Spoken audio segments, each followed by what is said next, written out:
Hello, it's John, and I'm back having another look at another one of the army boxes for AT-43. These are the Revolutionary Forces Red Block for AT-43, a battle-ready 2,000 point army.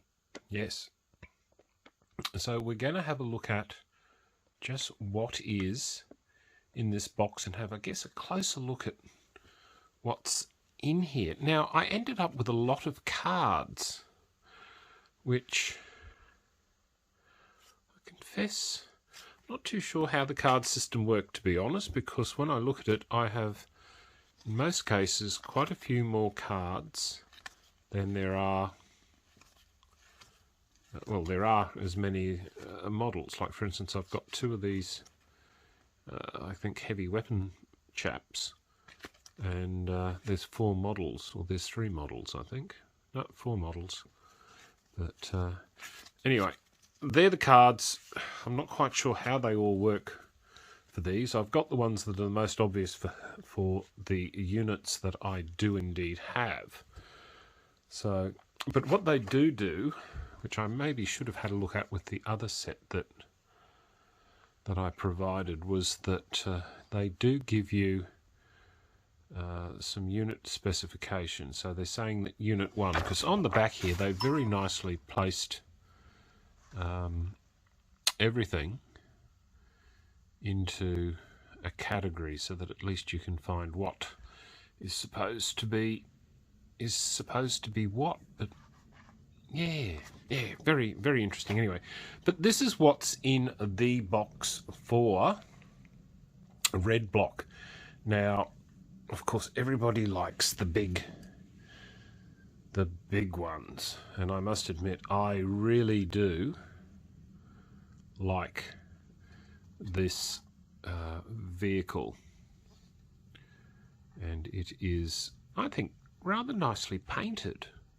Doesn't require a lot of extra work, if anything, I guess, to bring this up. You know, would make a nice, you know, AdMex, what is it, for 40k, who are they? The Adeptus Mechanicus would make a nice Adeptus Mechanicus vehicle. So that is, you know, all the trying to do things out of the guns all move up and down, which is, you know, nice but not really necessary.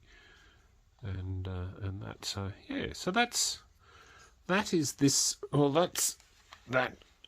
Big laddie. That was supposedly a they gave you two cards. I presume there must be two different kit outs, so they call it a Dutch Jager. So so they've got heavy Gauss cannon and heavy mortar. So I don't think there were two of them in a box. I think there's, yeah, only clearly one. I'm not quite sure unless there's a difference. Yes, there's a difference between the models by the looks. But yeah, anyway, is that large chap. Now the next one here is this little one, which is called a Urod. And it is, I think, a rather nice, it is a very nice model.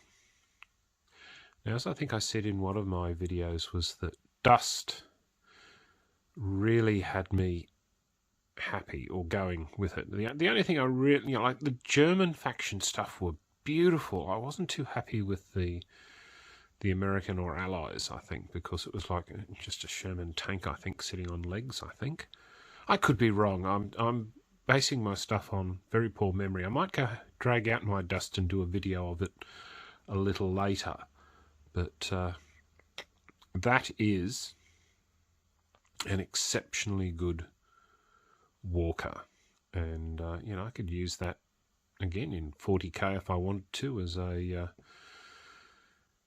as one of their one of the Imperial Guards,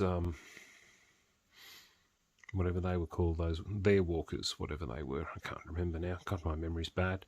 But yes, it is a very nicely detailed vehicle. Now, if you can get these, hang on to them, because I think their capacity to be used in so many different games, I think, is well and truly worth keeping. So, yeah, anyway, that's just me. Now, they had a card here that had two characters, Odin and Manon. So there, hoping this will. I'm not having any luck at the moment. I'm probably going to have to change my viewpoint again, so bear with me, please, people. So we'll see how we go this time. I seem to have a little bit of capacity to move in and out, but this is the those characters, individuals, and they're not too bad. That's that one, and then this is the other individual, who, you know, for pre-painted figures, I think they're quite decent. So that is those good people. Then we've got these were put as commandos, I think. But as you can see, they, you know, nothing wrong with them. Usable, playable. I've got medics. Hoping this is turning out okay. We'll soon find out as time progresses. So yeah, that's the medic. And there's a this chap here. No idea who he is, who or what he is, but again, a fairly nicely sculpted. Another, I think, standard. This is the standard commando, I think.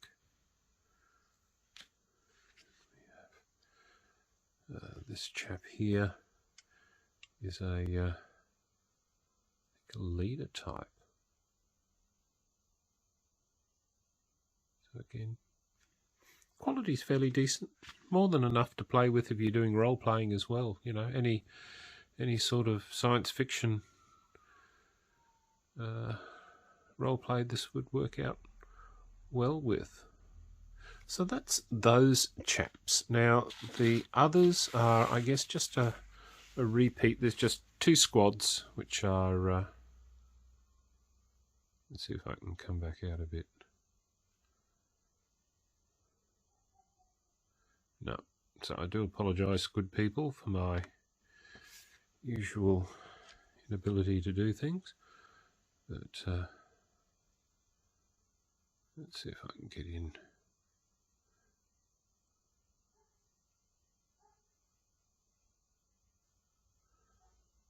So this is the medic. I think, yeah, not a bad sculpt. This chap here is a mechanic. I assume he's carrying a dirty big wrench. So again, quite good. The probably, I think this is meant to be an officer, because he's got a red shoulder pad where most of the others don't. So yeah, nice. And then there's a whole heap of, you know, standard. Trying to get this into focus. I can't really tell on this camera of mine how this is going, but I do hope it's coming through. Otherwise I'll have to do this video again. But yeah, that's quite good. Then there's this one here, which is the heavy weapon. So yeah. All right, well, that is the red block army. So you get them. You do get a we do get then the There we go. How's that? A little better. Then we get a nice crate again, which is nice, and plenty of dice. As I said, they actually gave you a sheet telling you all about the army and what it's supposed to be meant. So quite pleased with that. Of course, all the cards which are used in the game, but just 2 squads. 3 units of. Let's see if I can get these up so that they can all be seen into focus. So yeah, that is the army. So hopefully this turned out a reasonable video again. So anyway, look, till next time, signing off, the Honourable John.